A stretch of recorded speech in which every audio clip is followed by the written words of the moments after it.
Hello, my name is Sarah MacDonald and this is Jessica on her own horse Dan, who's a young 5-year-old, quite green.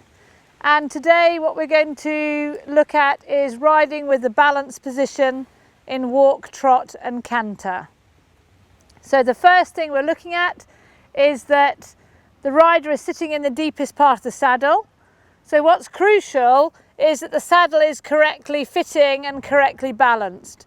Because if the saddle is sitting too low behind or too low in front, that will affect the way the rider can balance herself. The next thing I'm looking for is a straight line through the ear, the shoulder, the hip joint, and then down to the heel. So she can maintain that line, and equally from a relaxed elbow through the arm, wrist, hand, and down the rein. So you have a forward feel in your hand towards the rein, particularly with a young horse. So first of all, we'll look at how she rides him in the walk.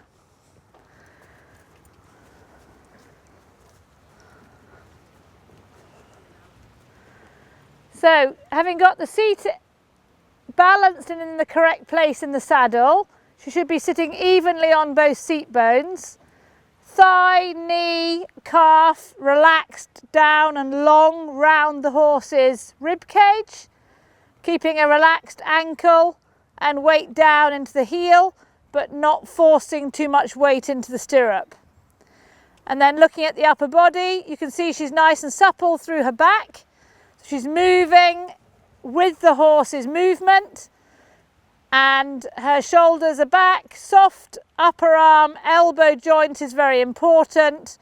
So you can allow your hands to move and follow the motion of the horse, because in walk the horse stretches the head and neck, and so you mustn't block that forward momentum with your hands. So Jess, when you're ready, go forward to trot rising.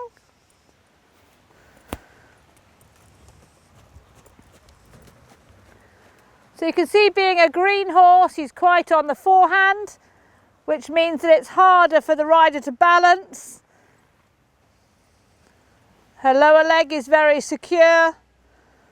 She's keeping a nice upright position in the rising trot with the shoulders a little bit forward so that she stays working forward in motion with the horse.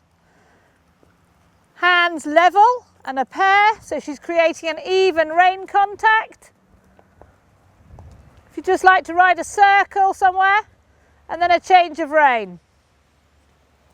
So as you ride onto a circle, keep a little bit more weight in the inside stirrup, keep the inside shoulder back and look round your circle, so your shoulders match the horse's shoulders.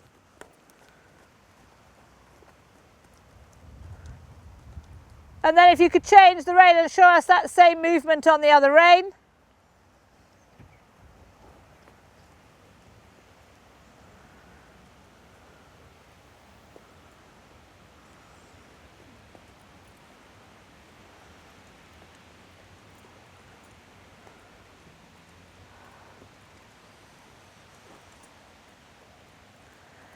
So when you change the rein, you then need to change the positioning of your body a little bit.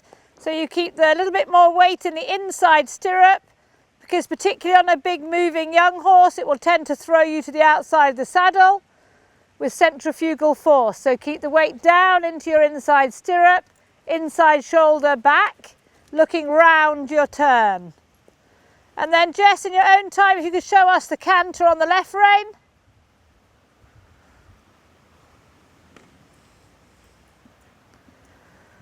So in the canter, again, you can see the horse is quite green. The important thing is that Jess maintains her position, has a strong lower leg, keeps the weight down in her heel, and then you can see the softness through her back. So she moves and her seat follows the motion of the horse's back.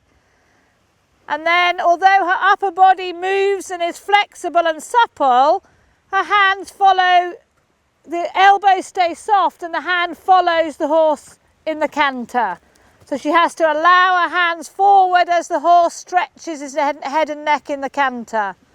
And the same on the other rein, please. So a little bit unbalanced in the canter trot transition, but the important thing is that the rider maintained her balance. So once the horse has become a bit more educated, that will improve. So likewise, through the transition, the lower leg didn't move, it stayed secure and underneath her, maintaining her balance. Hands soft, elbows nice and flexible. And if you could ride a circle in the canter and then forward to trot.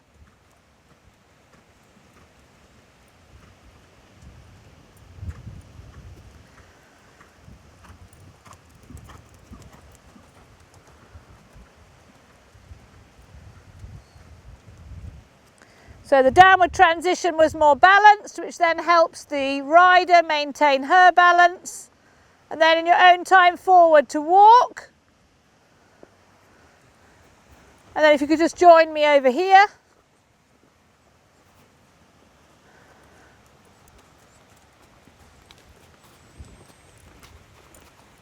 So just to recap, the most important thing for the rider is to remain in balance and allow the horse to work without being interfered with.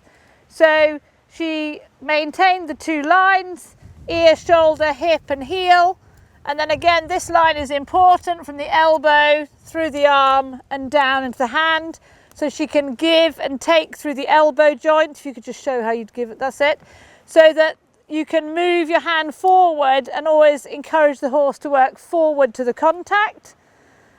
And then as the horse gets better trained, his transitions will get better and therefore it'll be easier for him to maintain his balance and for the rider. Thank you very much.